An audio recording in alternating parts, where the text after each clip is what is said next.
전 정원호 구청장 과거에 어떤 스타일인지 모르겠지만 요새 하고 다니는 스타일은 이재명 대통령하고 거의 비슷한 것 같아요. 안경, 뭐 머리 색깔, 스타일 이런 것들이 이재명 대통령을 아주 연상시키게 하는 이미지를 구축하고 있는 것 같아요. 제가 나경원 의원을 보름 전쯤에 뵀었는데 출마 의지는 확실한 것 같더라고요. 저보고 이제 친나해야 돼 이렇게 얘기하시는 거 보면 출마하시는 것 같은데 오세훈 후보를 이길 수 있을까는 좀 의문이에요. 오세훈 시장은 지금 나름대로 또 굉장히 불안감이 엄습해 오고 있는 시점이죠. 서울에서의 지지율 차이가 이렇게 큰 상황에서 본인이 갖고 있는 중도 확장 소구력을 감안한다고 하더라도 이번 선거에서 이길 수 있을까? 장동혁 대표가 서울시장 선거 지원 유세에 오는 게 나한테 도움이 될까? 그러니까 물러나라고 하는 거거든요. 네.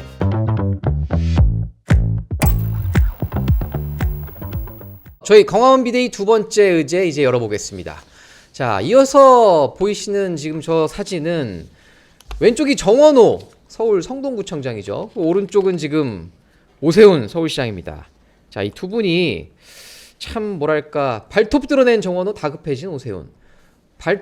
어떤 발톱을 드러내는지 저희가 한번 설명을 드리려고 하는데, 이재명 대통령이 최근에 서울시가 추진하는 종묘 앞에 있던 그 고층 개발 놓고 이렇게 얘기했어요. 정부가 추진하는 태릉 옆 주택 공급은 왜 안 되냐. 그러니까 이게 어떻게 보면은 내로남불이라는 취지로 얘기를 한 건데, 이거에 대해서 또 오 시장이 정부는 이게 이중잣대다 맞받아 쳤어요. 그러니까 또 이제 정원호 구청장이 이건 디테일이 틀렸다 이러면서 이제 반박을 하면서 지금까지 계속 공방이 오가고 있죠. 자, 이른바 명픽이죠. 정원호 성동구청장. 인터넷에서 이재명 대통령이 콕 찍었다 해서 명픽으로 꼽히는 분인데, 한동안은 덕담도 오가면서 좀 훈훈했어요. 근데 이제 본격적으로 선거가 다가오니 이 정원호 구청장이 발톱을 드러낸 거 아니냐, 뭐 이제 이렇게 저희가 생각을 하는 거죠. 자, 그런데 지금 민주당에서는 전현희 의원이나 뭐 박주미 의원 등 뭐 서울시장 이제 출마하시겠다는 분들은 많은데, 국민의힘에서는 또 사실 아직 오세훈 시장 외에 뭐 나경원 의원 정도밖에 언급이 안 되는 것 같아요. 정 의원님, 네. 나 의원 출마할 거라고 보시나요? 제가 나경원 의원을 한 보름 전쯤에 네. 뵀었는데 출마 의지는 확실한 것 같더라고요. 아, 그래요? 출마, 그러니까 저보고 이제 친나해야 돼 이렇게 아, 얘기하시는 그래요? 거 보면 그 출마하시는 것 같은데 마음을 굳히신다는 거예요? 언제가 될지 모르겠어요. 근데 아마 이런 걸 겁니다. 우리 당이 갖고 있는 스케줄만 놓고 보면 한 3월 말에서 4월 초면은 경선 시작해야죠. 경선을 해갖고 네. 마무리 지을 거예요. 이번에 좀 일찍 한다 그랬으니까. 네. 그리고 국회의원 신분은 5월 3일까지인가가 한달 전까지죠. 5월 네. 3일까지인가가 하기 때문에 저는 근데 경선을 했을 때 나경원 의원이 저보고 친나해야 돼 이렇게 얘기하셨는데 네. 오세훈 후보를 이길 수 있을까는 좀 의문이에요. 아무리 뭐 경선 룰 지금 뭐 서울을 7대3으로 바꾸기도 쉽지 않을 뿐더러 그렇죠. 그냥 5대5인 상황에서 오세훈 시장 이기기가 만만치 않을 것 같은데, 오세훈 시장은 지금 나름대로 또 굉장히 불안감이 엄습해 오고 있는 시점이죠. 네. 아까 지금 얘기한 것처럼 서울에서의 그 지지율 차이가 이렇게 큰 상황에서 본인이 갖고 있는 중도 확장 소구력을 감안한다고 하더라도 이번 선거에서 이길 수 있을까? 내 장동혁 대표가 서울시장 선거 지원 유세에 오는 게 나한테 도움이 될까? 물러나라고 했잖아요, 겁니다. 심지어. 그러니까 물러나라고 하는 거거든요. 네. 그래서 뭐 서울시장 선거가 그나마 국민의힘으로서는 해볼 만한 지역이라고 생각됐었는데 갈수록 상황이 좀 어려워진 것 같고, 네. 서울은 사실 스윙보터 성격이 많아요. 그리고 그 중도 보수층이라고 하는 집단이 제일 많은 곳이 아마 서울일 겁니다. 맞습니다. 근데 지금 국민의힘의 당 운영 방향과 관련해서 실망해서 떨어져 나간 사람들이 그만큼 많다고 봐야 할 것 같습니다. 또 하나는 전 정원호 구청장 과거에 어떤 스타일인지 모르겠지만 네. 요새 하고 다니는 스타일은 이재명 대통령하고 거의 비슷한 것 같아요. 그래서 혹시 명픽이 된 거 아닐까요? 아니 스타일도 그 스타일리스트가 이재명 대통령이랑 좀 비슷하게 따라하게 하는 건지 모르겠지만 안경, 뭐 머리 색깔, 스타일 이런 것들이 이재명 대통령을 아주 연상시키게 하는 이미지를 구축하고 있는 것 같아요. 이슈를 뛰어들어서 논란을 두려워하지 않는 뭐 그런 스타일도 좀 비슷한 것 같아요. 근데 김 의원님, 제가 궁금한 게 어쨌든 근데 민주당도 지금 경선을 해야 될 거 아닙니까? 네. 정원호 구청장이 실제로 경선에서 승리할 가능성이 얼마나 있다고 보세요? 실제로 정치권에서는 좀 유력한 주자라고 보는 건가요? 많이 올라왔어요. 그래요? 제가 보기에는 그 저번에 이제 대통령이 일잘러 뭐 원조 네. 일잘러 뭐 그 이제 크까지 붙여가면서 이렇게 올려준 게 굉장히 큰 도움이 된 것 같고 지금 당원들 쪽이나 이 얘기를 들어보면은 정원호가 가장 경쟁력이 있는 거 아니야? 이런 얘기들이 나와요. 네. 그러니까 정원호 지금 구청장이 예를 들면 이런 겁니다. 집값 문제, 네. 서울시 지금 공급 부족이고 지금 절벽에 있다. 그렇죠. 이거에 대해서 대부분의 사람들이 민주당 후보들이 이제 오세훈 시장을 비난을 합니다. 그거는 저는 팩트적으로도 맞는 부분이 있는 게 네. 오세훈 시장 때 착공 자체가 거의 줄었어요. 맞습니다. 된 게 없어요. 네. 근데 이거를 정원호 구청장은 박원순도 문제가 있고 오세훈도 문제가 있다라고 박원순 시장의 문제점도 지적을 하는 거예요.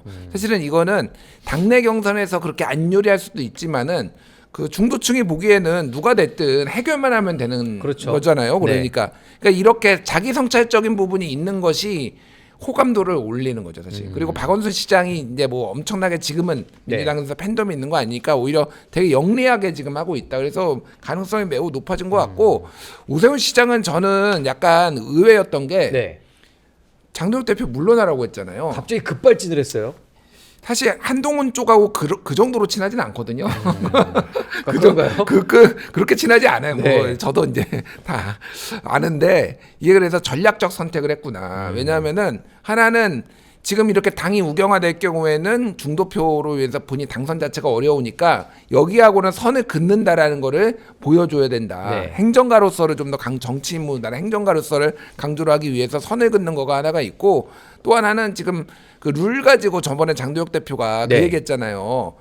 70대 당심 70대 30 이런 거를 지역별로 유연하게 하겠다. 이거는 본인이 줄 세우겠다라는 거거든요.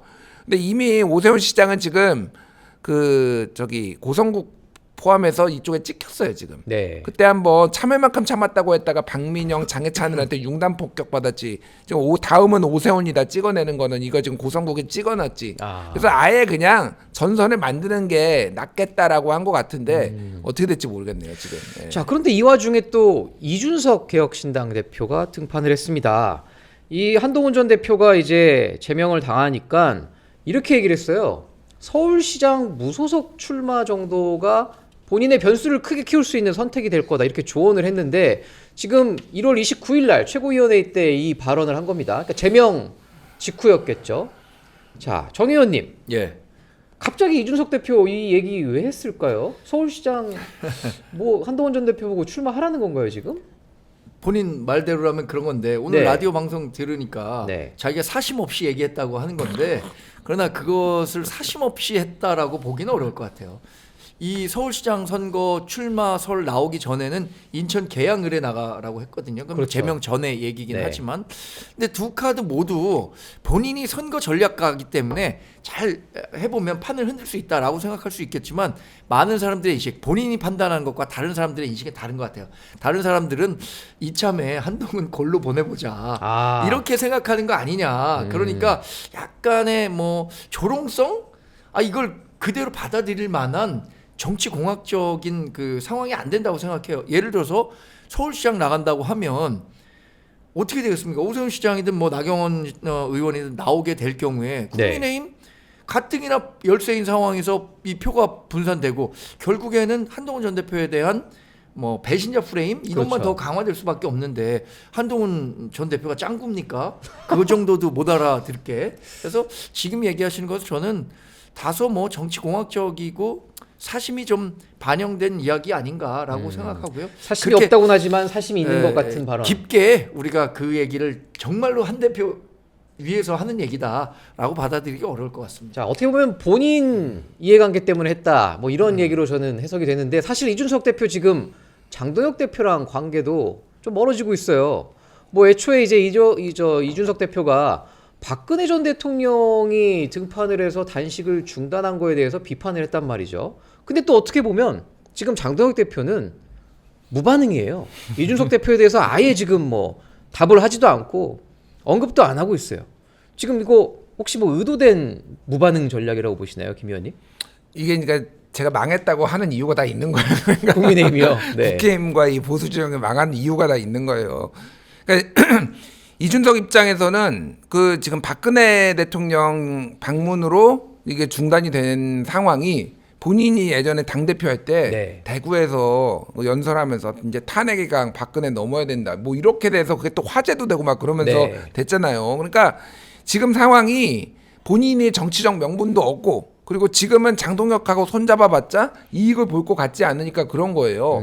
장동혁 입장에서도 괜히 내가 어쨌든 뭐 백칠석 정당인데 이준석한테 매달리는 것 같은 모습을 비춰지기 싫으니까 그렇죠. 당내 개혁이 우선이다. 뭐 당명 개정 그리고 뭐 비전 제시 뭐 이거 하겠다라는 거잖아요. 그러니까 두 사람이 이제 당분간은 만날 일이 없다. 제가 보기에는 그런 거고 이준석 대표는 뭐 잘 설명해 주셨지만은 맨날 뭐 자기가 친분이 있는 친한계한테 맨날 카톡 보내요. 아 그래요? 야 서울시장 출마하라고 해요.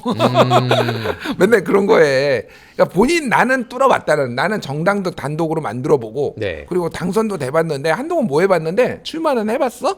뭐 이런 거를 한동훈이 그 얘기 듣고 저는 서울시장 나가겠습니다 이러진 않겠죠 당연히. 그렇죠. 그러면은 나와의 비교 이런 거를 조금 보이려고 하는 거고 해서. 감정이 많이 이미 시작부터 상해 있어요, 사실은. 상해 있다라는 게 예전에 뭐 장해찬이 폭로도 했지만은 네. 이 그 한동훈의 댓글팀이 있었고 거기에서 이준석과 싸워달라고 요청했다라는 거였냐요.